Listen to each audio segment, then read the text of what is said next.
아니, 우리 엄마가 너무 그리워서 그분의 큰 사랑에 감사한 마음을 전하기 위해 이렇게 글을 쓰게 되었습니다. 저는 고아입니다. 고아라는 말은 말 그대로 부모를 여의거나 부모에게 버림받아 몸 붙일 곳이 없는 아이라는 뜻입니다. 그렇습니다. 저는 부모에게 버림받은 아이였습니다. 내 머릿속을 떠나지 않던 버려진 아이라는 말은 평생 지울 수 없는, 아무리 지우려 해도 지워지지 않는 문신처럼 저를 따라다녔습니다. 고아원에서 우리는 그렇게 교육을 받았습니다.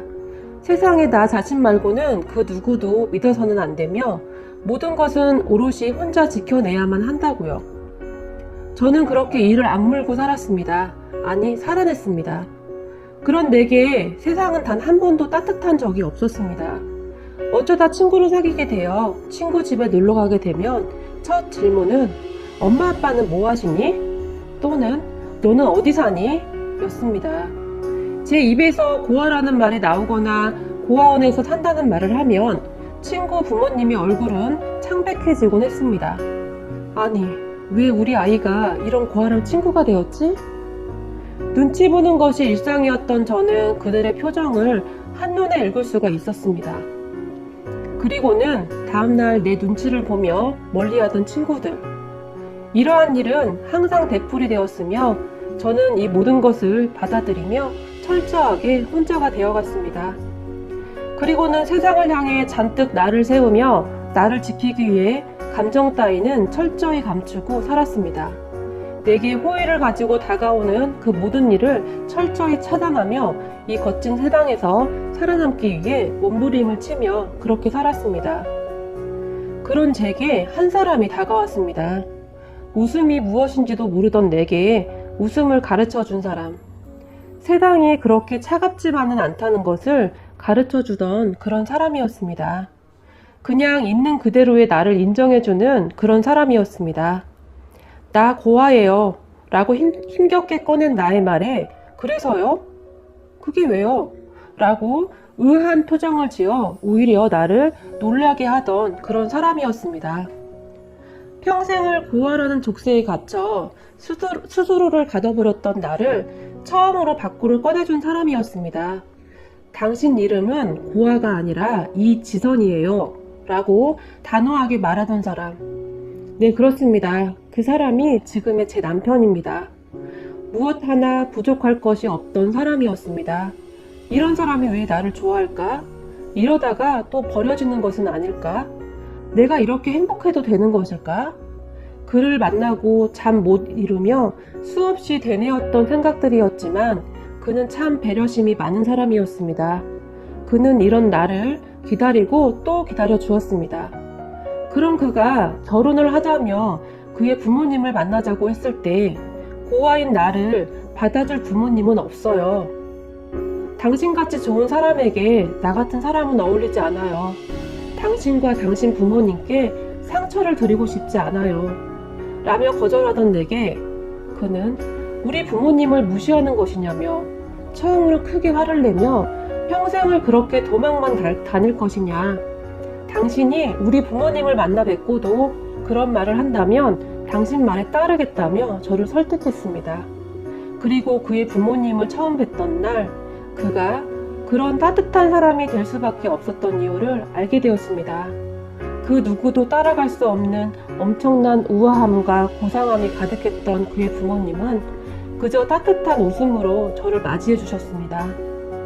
엄마, 지선씨는 부모님이 안 계세요. 라며 아무렇지도 않게 말하던 그와 그렇구나 라고 아무렇지도 않게 받아들이던 그의 부모님은 제가 고아라는 것을 듣긴 들은 것인지 아니면 잘못 들었나 싶을 정도로 별 관심이 없어 보였습니다.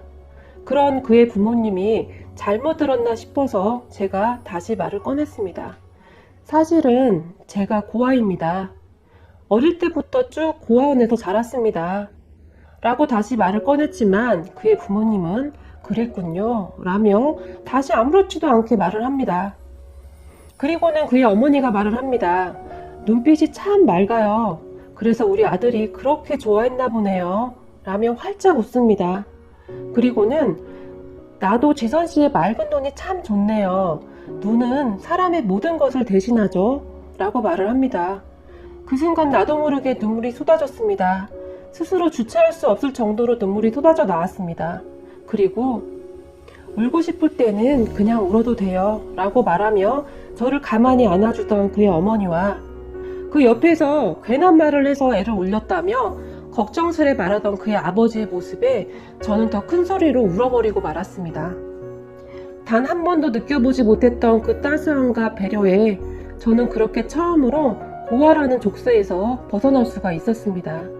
가족이 무엇인지 처음으로 알게 되었던 그날, 아니 처음으로 가족이 생긴 그날은 평생 잊지 못할 기억이 되었습니다.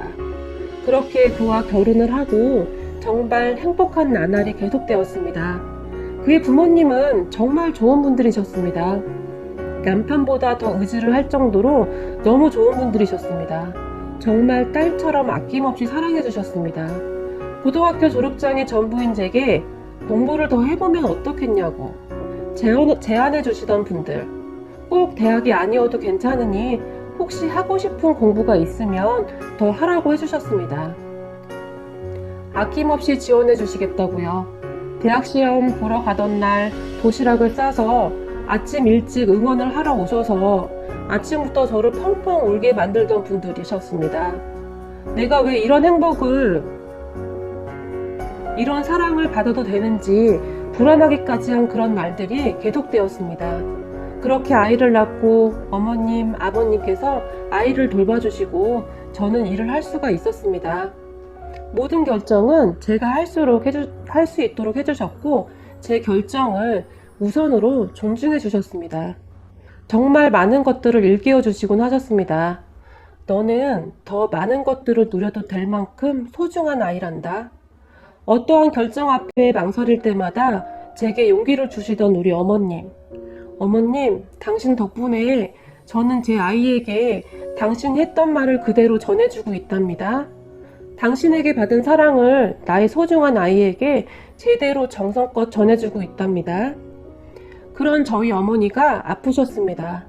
하늘이 무너져 내리는 것이 이런 것이구나 라며 몇 날 며칠을 울었을까요? 점점 병에 지쳐가시던 어머님을 위해 회사를 그만두고 병간호를 시작했습니다. 제발 우리 어머님을 살려달라고 얼마나 많은 기도를 했을까요? 세상의 모든 신들에게 기도를 했던 것 같습니다.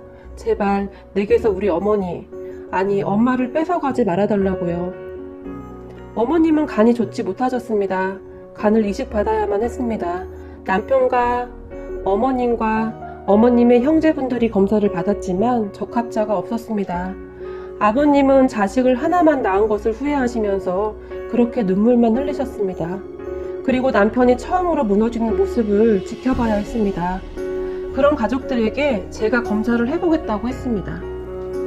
아들도 맞지 않는데 너가 맞겠냐며 다들 만류하였지만 저는 혹시 모르는 그 1%라 해도 해봐야 한다고 검사를 했고, 그렇게 검사 결과가 나오던 날 어찌나 떨리던지 떨리는 손을 부여잡고 부디 적합하기를 간절히 기도했습니다. 그리고 놀랍게도 제가 적합하다는 그 말을 듣고 저는 알 수 있었습니다. 어머니와 제가 그냥 우연히 만나진 것이 아니라는 것을요.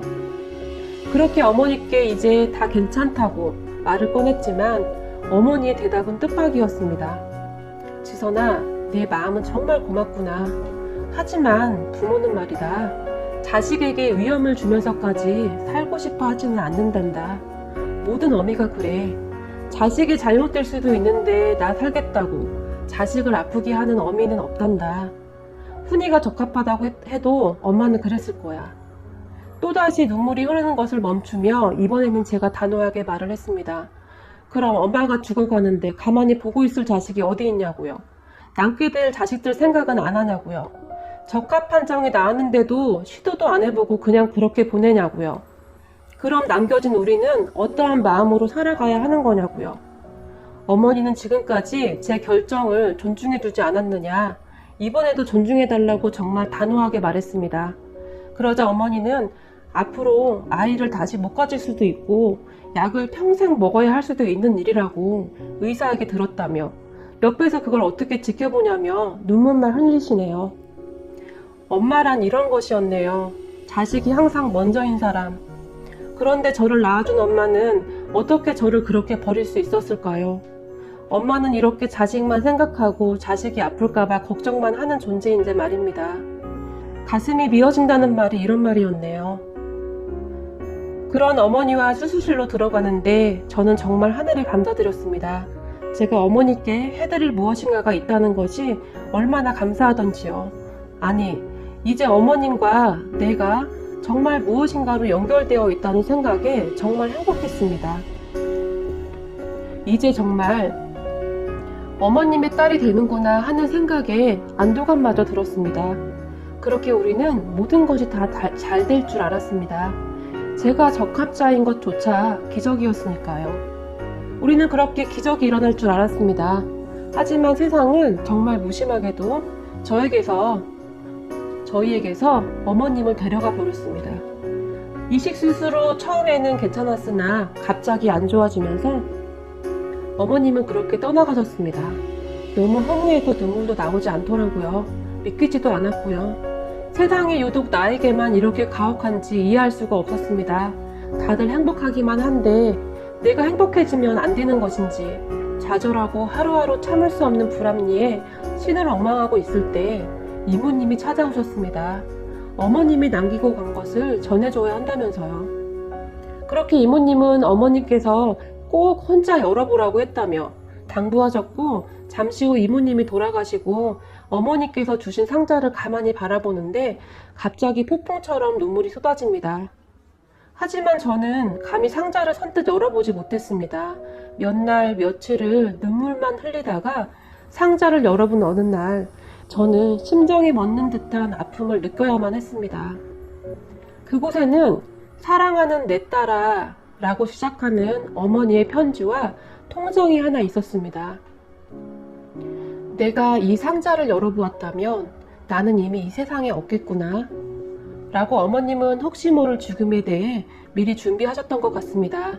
그리고는 내 딸아, 엄마가 오래오래 살아서 너를 지켜주고 싶었는데 너무나 미안하구나. 딸에게는 엄마가 꼭 있어야 하는데 우리 딸 앞으로 어떻게 지낼지 엄마가 걱정이 많구나. 너의 정성에도 불구하고 이 못난 엄마는 너에게 상처만 주고 떠나는구나. 사랑하는 딸아, 여자는 항상 비상금이 있어야 한단다. 이 엄마가 결혼할 때 너희 외할머니가 통장을 하나 주더구나. 항상 지니고 있으면 든든할 거라고. 엄마는 살면서 힘이 들 때마다 할머니가 주신 그 통장을 열어보며 힘을 냈단다. 우리 딸도 그랬으면 좋겠구나. 내가 힘이 들 때마다 엄마 생각하면서 잘 이겨냈으면 좋겠구나. 우리 딸, 처음 보던 날 너의 맑은 눈이 다시 생각나는구나. 엄마는 너의 그 맑은 눈 고이 간직하고 갈게. 내 딸아, 이번 생에는 비록 조금 늦게 왔지만 다음 생에서는 조금 더 빨리 엄마에게 와주렴. 다음 생에서도 엄마 딸 하자꾸나. 딸아, 사랑하는 내 딸아, 너는 참 소중한 아이란다. 너는 더 많은 것을 누려야 한단다. 잊지 마렴. 항상 너를 소중히 하렴. 사랑한다, 내 딸. 사랑하는 우리 엄마, 그곳에서는 아프지 마세요. 이제 딸 걱정은 하지 말고 편히 쉬세요. 사랑하는 우리 엄마, 당신의 커다란 사랑을 감히 따라갈 수 있을지 모르겠으나 나는 앞으로 당신의 딸로서 창피하지 않게 늘 베풀고 배려하고 살겠습니다. 다음 생에서도 꼭 엄마 딸로 같이 오래오래 살아요. 엄마 사랑해요.